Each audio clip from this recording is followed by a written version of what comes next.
Hello mga kajaku, eto na naman tayo, nagbabalik. For today's video ay magluluto na naman ako ng masarap na pagkain. Niready ko na nga po pala dyan yung mga gagamitin ko sa aking lulutuin. Iniwahiwa ko na rin po pala ang aking gagamitin sa panggisa at nang masimula na ang ating pagluluto. At eto ngang si Mrs. ay nagsimula na ngang magpaapoy ng uling. At magsimula na nga tayong magluto mga kajaku. Sinaklang ko na nga pala ang kawali at nilagyan ko ng mantika dahil itong si itlog ay atin ang piprituhin. At pagluto na ang ilalim ay iyon na ang baligtarin at pagkatapos niyan itong si tuyo ang aking isusunod na prituhin. All goods na yan kaya i-ready na ang bawang at isasangag natin ang tirang kanin natin nung isang araw.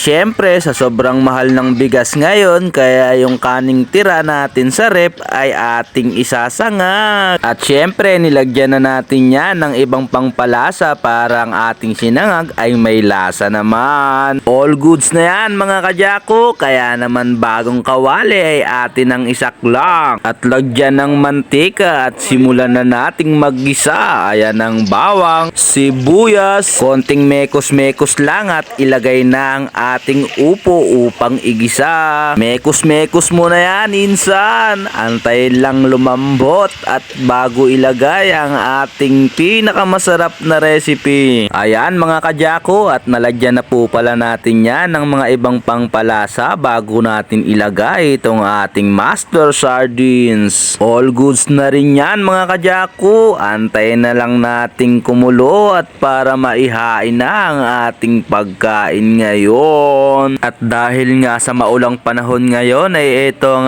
aking naisip na lutuin. Nakakamiss naman kasi talaga ang mga pagkain ganito lalo na sa taglamig.